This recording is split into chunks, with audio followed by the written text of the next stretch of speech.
Dunia kesehatan di tanah air tak luput dihadapkan pada persoalan dan tantangan menghadapi era revolusi industri 4.0, serta permasalahan pandemi global yang sedang dihadapi. Selain pemanfaatan teknologi Internet of Things, interaksi baru dalam bentuk kolaborasi antar profesi tenaga kesehatan menjadi inovasi untuk pelayanan kesehatan yang lebih baik. Seiring dengan pelaksanaan Tridharma Perguruan Tinggi Universitas Gadjah Mada melalui Departemen Farmakologi dan Farmasi Klinik berkomitmen penuh untuk mendedikasikan diri pada perkembangan ilmu pengetahuan dan pendidikan di bidang kefarmasian. Khususnya pada bidang farmakologi, farmakokinetik, toksikologi, farmakoterapi, serta farmasi klinik. Fakultas Farmasi UGM memiliki 4 departemen. Salah satunya adalah Departemen Farmakologi dan Farmasi Klinik. Departemen ini memiliki 2 laboratorium. Yang pertama adalah Laboratorium Farmakologi dan Toksikologi.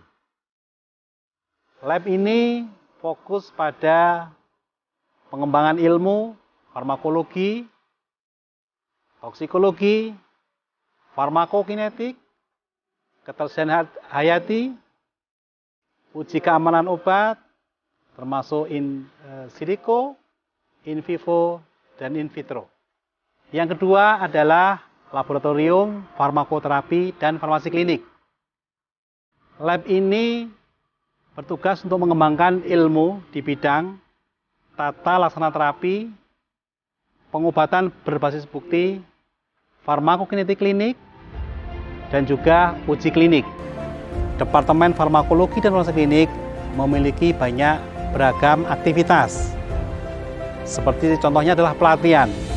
Beberapa pelatihan yang telah kita lakukan diantara adalah temu ilmiah di bidang farmakologi dan farmasi klinik, pelatihan penanganan hewan uji, aseptic dispensing, dan banyak pelatihan lainnya. Di era pandemi juga banyak melaksanakan webinar, diantaranya adalah webinar mengenai penemuan obat, webinar mengenai monitoring efek samping obat, webinar mengenai interaksi obat. Selain kegiatan pelatihan, departemen ini juga melayani pelayanan uji, BABE, dan sebagainya. Sedangkan di bidang pengabdian masyarakat, kita memiliki banyak desa binaan yang senantiasa kita datangi untuk diberikan edukasi, penyuluhan, dan pembimbingan. Untuk pengembangan SDM, kami mengirimkan staf ke pelatihan, ke seminar, ataupun sebagai pembicara. Sehingga insya Allah ke depan departemen ini semakin berkembang dan terus tetap maju. Dengan sumber daya manusia yang kami miliki dan peralatan yang kami miliki di 2 laboratorium, kami berharap kami akan memberikan kontribusi nyata kepada pengembangan ilmu farmasian, khususnya di bidang farmakologi dan farmasi klinik, sehingga ikut berpartisipasi atau berperan dalam memecahkan permasalahan bangsa, khususnya di bidang obat-obatan.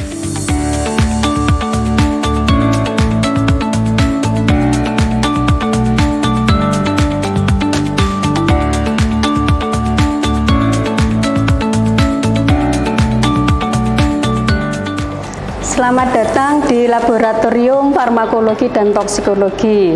Laboratorium ini merupakan bagian dari Departemen Farmakologi dan Farmasi Klinik, yang mana kita didukung oleh 2 orang laboran dan 10 orang staf dosen. Berbagai penelitian yang dikembangkan di Laboratorium Farmakologi diantaranya adalah di bidang farmakologi, di bidang farmakokinetika, dan juga bidang toksikologi. Seiring dengan perkembangan teknologi dan juga perkembangan kemajuan zaman, maka kita berusaha juga untuk melengkapi alat-alat yang kita gunakan, baik itu untuk keperluan pengajaran ataupun pendidikan dan juga untuk keperluan penelitian. Tersedia fasilitas untuk menunjang pengembangan penelitian, di antaranya Koda Blood Pressure, sistem yang berfungsi untuk mengukur tekanan darah hewan uji.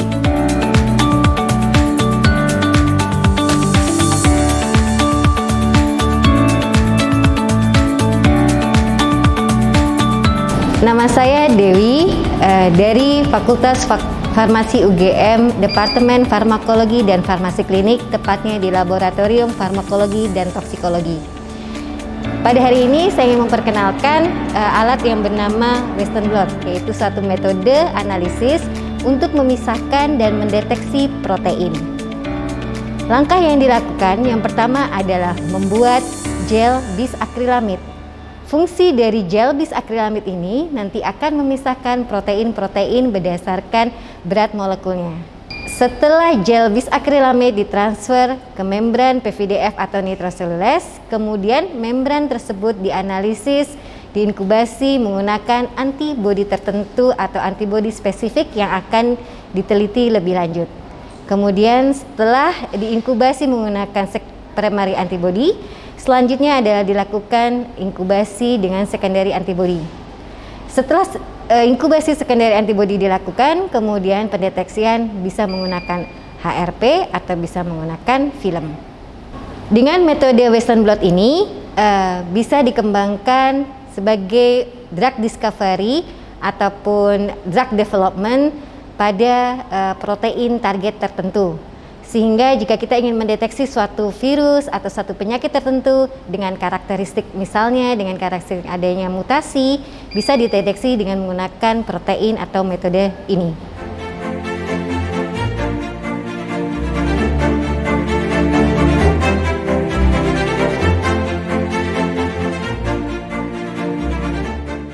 Di lab farmakologi dan toksikologi juga kami memiliki alat HPLC, High Performance Liquid Chromatography atau kromatografi cair kinerja tinggi, di mana biasanya kita gunakan untuk analisis obat di dalam sampel biologis biasanya. Nah, HPLC ini nanti cara untuk menganalisisnya, kita ambil larutan obatnya menggunakan siring, lalu nanti kita masukkan ke dalam blood injector ini, dan terus kita suntikan gitu. Terjadilah proses pemisahan, dan pemisahan itu nanti akan masuk ke detektor. Nah, nanti akan terlihat di monitor ini ya, ini kromatogramnya seperti yang terlihat di sini, ada satu peak di sini. Nah, dari situ kita nanti bisa melihat akan mengukur kadar obatnya seperti itu. Dan pekerjaan ini ya bisa untuk praktikum, bisa nanti untuk penelitian di bidang farmakokinetik ya. Apakah untuk S1, untuk S2 maupun nanti untuk S3 ya. Atau juga mungkin kalau kita punya proyek penelitian.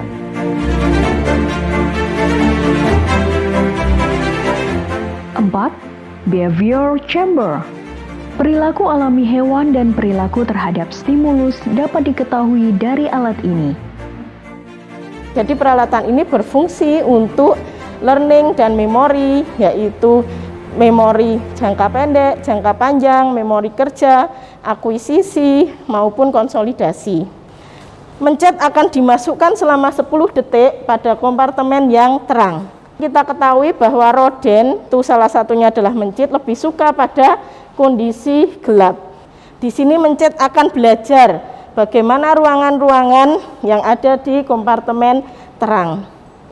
Kemudian setelah 10 detik, mencet mempelajari dan mencet masuk ke dalam kompartemen gelap.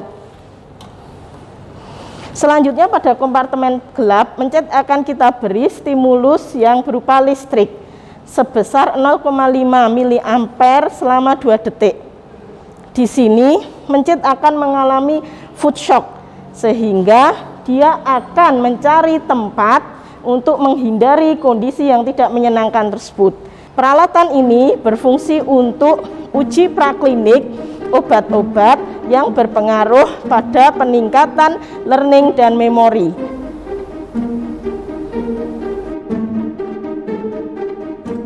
Di Laboratorium Farmakologi dan Toksikologi Farmasi ini, khususnya yang ada di Departemen Farmakologi dan Farmasi Klinik, kita memiliki alat namanya plethysmometer. Alat ini digunakan untuk menguji efek dari bisa obat, bisa senyawa sintesis, juga bisa ekstrak dari herbal yang fungsinya sebagai antiinflamasi atau anti radang.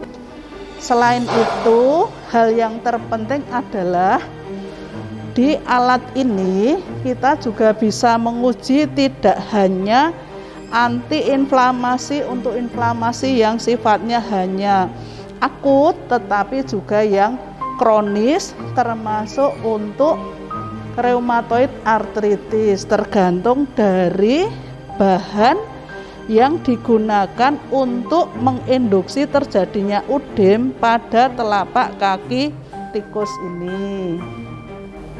Untuk plethysmometer ini ya, prinsipnya adalah hewan uji diinduksi dengan senyawa yang bisa menimbulkan udem di telapak kakinya, kemudian dimasukkan ke dalam alat ini. Nanti akan ada perubahan volume dari air yang ada di dalam chamber.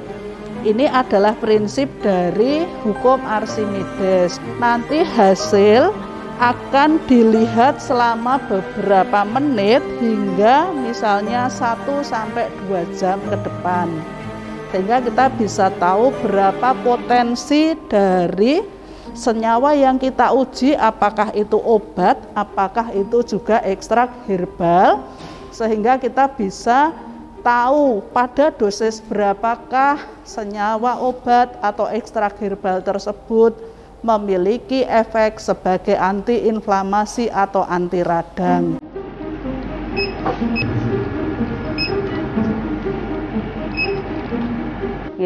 Pada hari ini saya akan menjelaskan suatu fungsi alat ya. Nama alatnya adalah spektrofotometer, digunakan untuk membaca absorbasi dari suatu senyawa. Itu berguna untuk biasanya ya penentuan kadar obat, entah di dalam darah ataupun di dalam cairan. Nah, itu berguna biasanya untuk praktikum farmakokinetika di laboratorium farmakologi dan toksikologi. Mahasiswa yang menggunakan ini mulai dari semester 1 ataupun bisa juga digunakan pada saat penelitian, misalnya untuk skripsi ataupun penelitian-penelitian yang lain. Penggunaan alat spektrofotometer sebetulnya tergantung dari senyawanya atau obatnya, itu harus diketahui dia dibaca pada panjang gelombang berapa.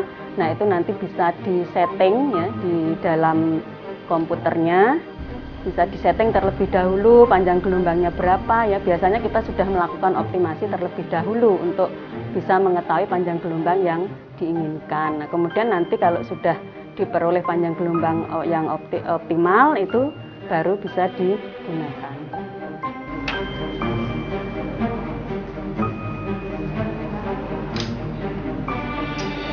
Mikroskop ini dipakai untuk mengevaluasi preparat histopatologi untuk melihat perubahan pada jaringan atau sel. Mikroskop ini juga bisa dipakai untuk mengevaluasi ekspresi protein dengan melihat jaringan atau yang disebut dengan imunohistokimia.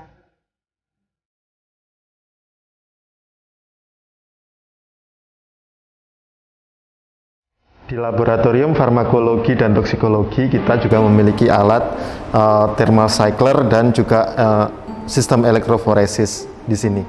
Jadi thermal cycler ini digunakan untuk mengamplifikasi DNA atau memperbanyak sekuens DNA target kita. Kemudian hasil dari perbanyakan di sini kemudian kita periksa di sistem elektroforesis ini.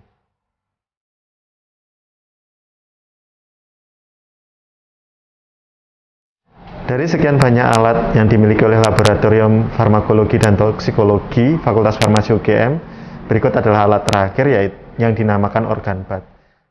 Alat ini digunakan untuk mengukur respon obat pada organ terisolasi. Nah, di sini kita bisa lihat hasil pembacaan dari alat organ bat ini di layar monitor. Ini adalah garis basalnya. Jadi jika terjadi kontraksi dari organ kita, ini akan saya simulasikan di sini. Di alat akan membaca pergerakan kontraksi dari respon organnya.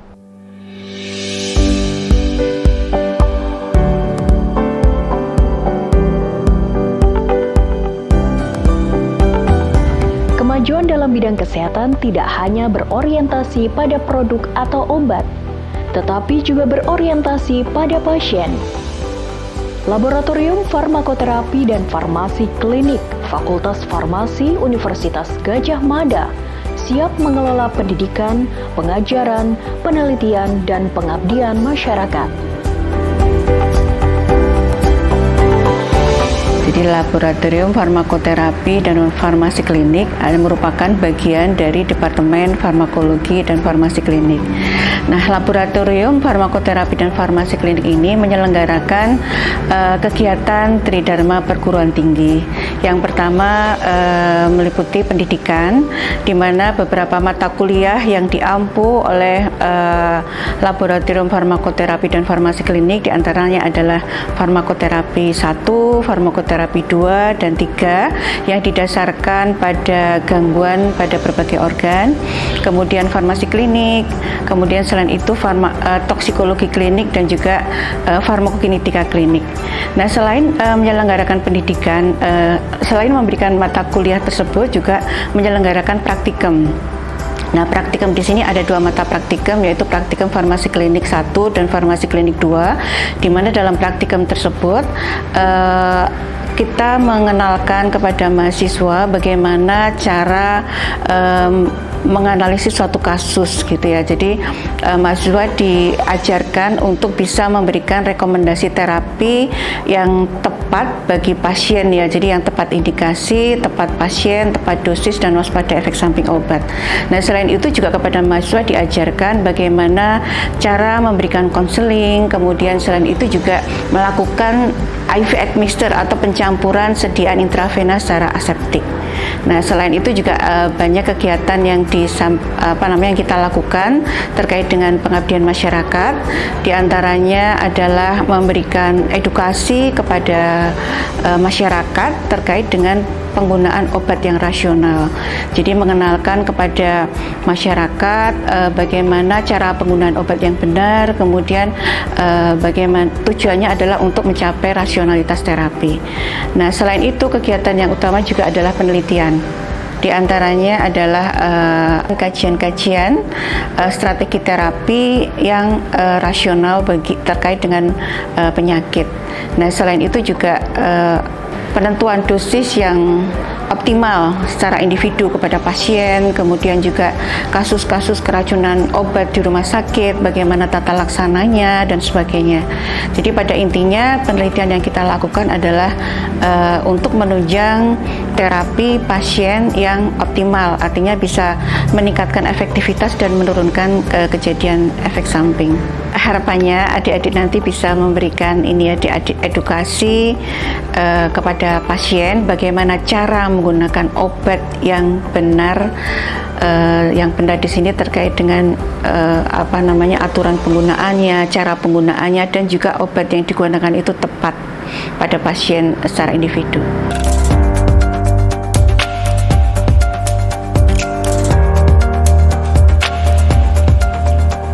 Selamat datang di praktikum aseptic dispensing di Laboratorium Farmakoterapi dan Farmasi Klinik. Praktikum aseptic dispensing ini bertujuan untuk meningkatkan keterampilan bagi mahasiswa dalam menyiapkan sediaan injeksi parenteral kepada pasien untuk memastikan bahwa sediaan yang disiapkan tadi sudah steril dan bebas partikel sehingga menjamin keamanan bagi pasien. Kegiatan ini banyak dilakukan di rumah sakit karena banyak pemberian obat dalam bentuk injeksi yang diberikan kepada pasien. Pada praktikum aseptic dispensing, kita akan melakukan 2 kegiatan utama. Yang pertama adalah melakukan rekonstitusi serbu injeksi dan yang kedua adalah mencampurkan cairan injeksi ke dalam large volume parenteral. Adapun alat-alat yang digunakan adalah SPED, kemudian obat dalam bentuk injeksi, bisa streptomycin atau obat lain, kemudian obat dalam cairan di dalam ampul seperti dexamethasone, aminofilin, kemudian ada infus, cairan infus sebagai large volume parenteral. Kemudian kita juga menggunakan SPED 5 cc dan larutan alkohol 70% sebagai desinfektan. Selain itu juga ada kasa steril.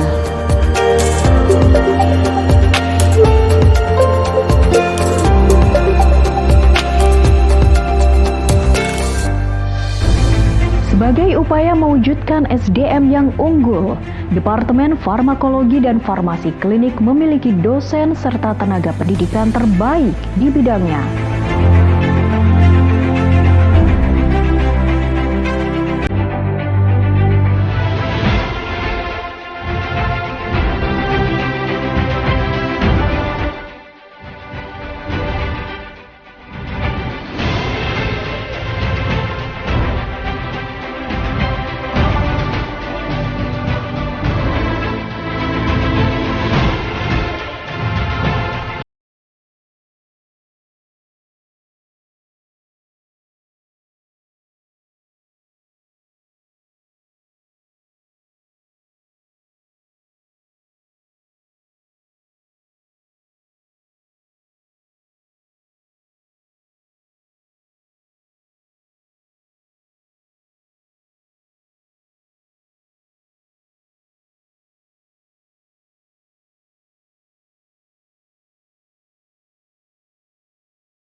Dengan segala fasilitas serta SDM yang unggul, Departemen Farmakologi dan Farmasi Klinik Fakultas Farmasi Universitas Gadjah Mada telah siap dan berkomitmen untuk menjawab tantangan dunia kesehatan hingga peningkatan kualitas hidup masyarakat di masa depan.